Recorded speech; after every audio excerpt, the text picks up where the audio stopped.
Let's take out our Bibles and learn together.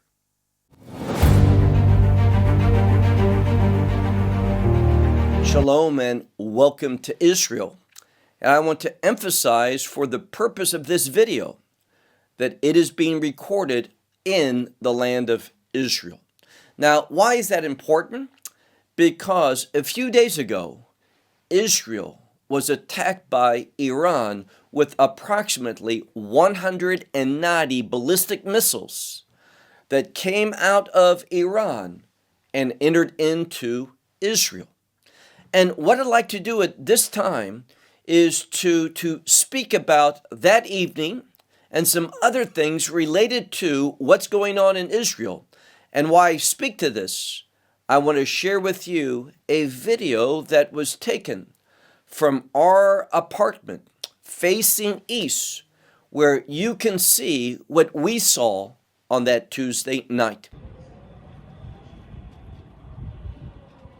Ballistic missiles that were launched out of Iran and came towards our city. In fact, while this video was being recorded, we had numerous sirens to alert us that the city that we live in was a target for these ballistic missiles. Now, about every major city in Israel was a target. But this is what I want to share with you.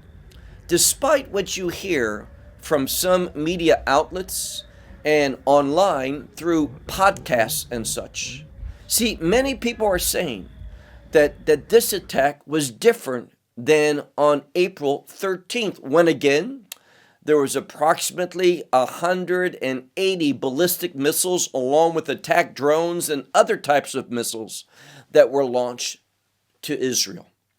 And what I want you to realize is what they are saying is false. Now, there's one individual, his name is Scott Ritter. He claims to be a former UN weapons inspector. He may very well be, but he is very misinformed and is a very anti-Semitic individual.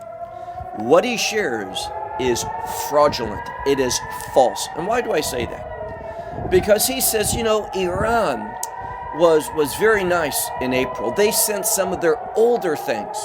But this time, well, it was different. They sent some of their best ballistic missiles. Now, I don't know where he's getting his information, but let me share with you this. On April 13th, that attack was ineffective.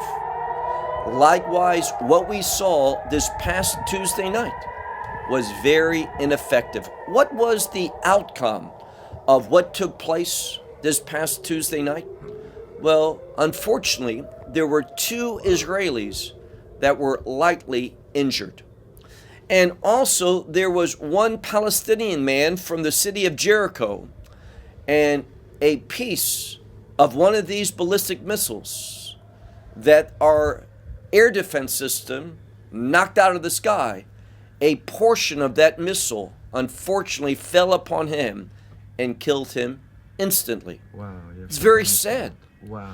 It is a tragedy when any loss of life occurs in the land of Israel.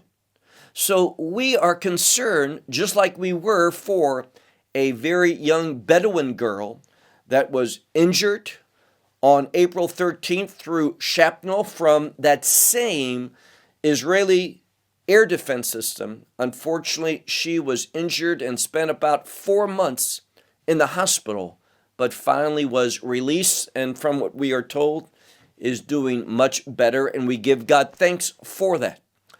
But what I want to share with you is this. What took place this past Tuesday night did not in any way damage Israel significantly.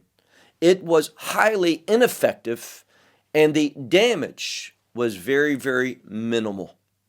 So all of these critics of Israel saying how successful it was and how it was so different than April 13th, let me just simply say with all sincerity and in honesty, they are providing false information. That is kind of a kind way of saying that they are lying, or at best, they are highly misinformed. informed. What I want to share with you as we move into the second part of this video is something that is extremely troubling to me personally, and I think to most Israelis and most people who want to see terrorists killed. And what is that?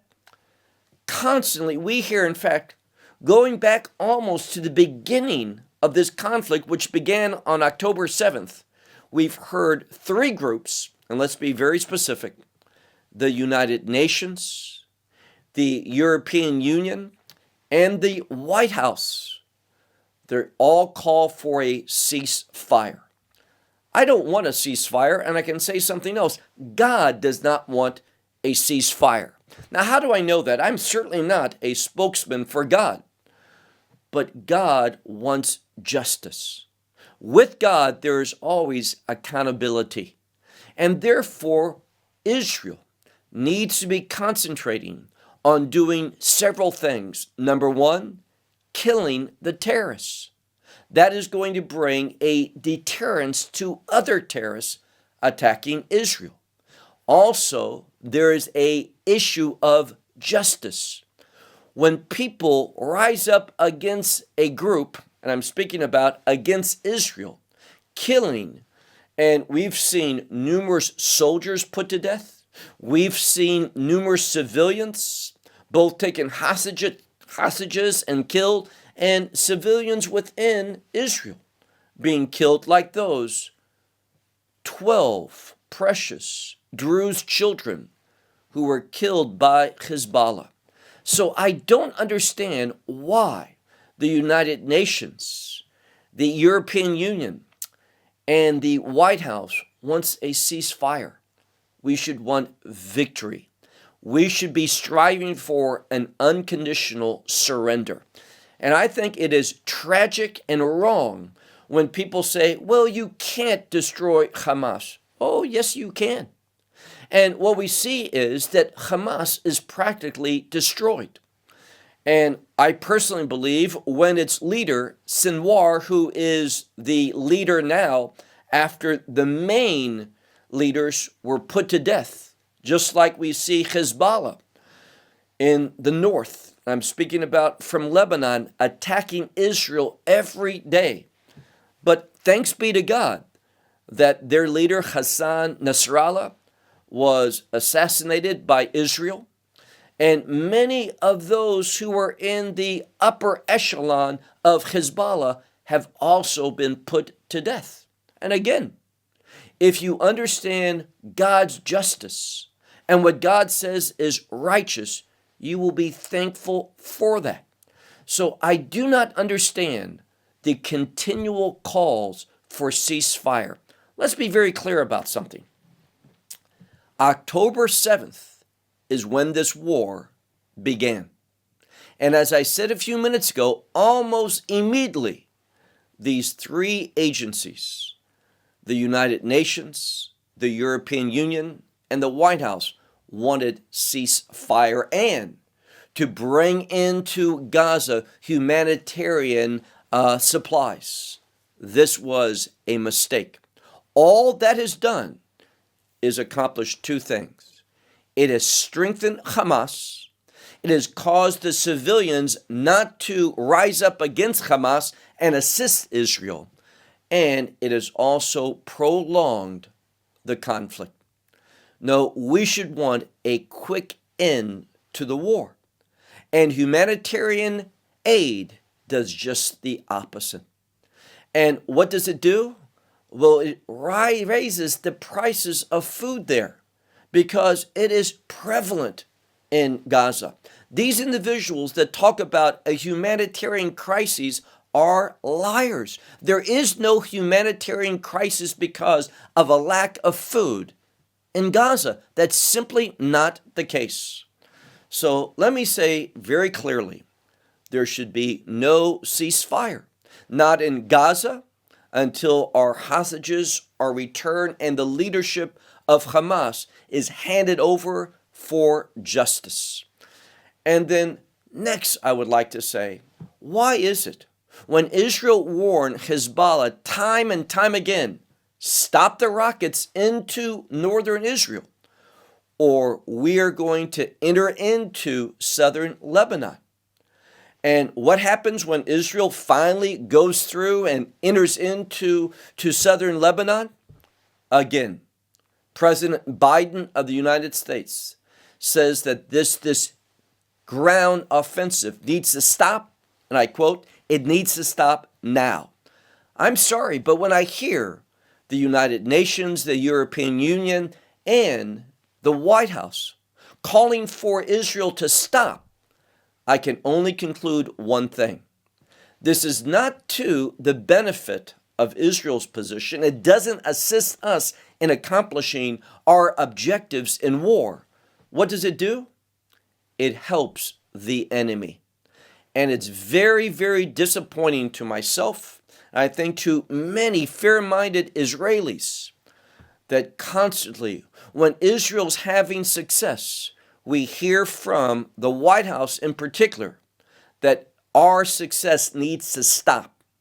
This is wrong. In fact, let me conclude with this. I would say to you that it's downright evil. We should want to exterminate evil. And if you don't think that Hamas and Hezbollah and Iran and the Houthis in Yemen and the militias that are loyal to Iran in Syria and Iraq and other places, if you don't think they're evil, well, we have a major disagreement between what I think and what you think. So again, may God be glorified. May He defend Israel, and may there be total victory against evil in this current battle that's taking place between Hamas, Hezbollah, Iran, and their proxies, and the nation of Israel. I'll close with that. Thank you for watching.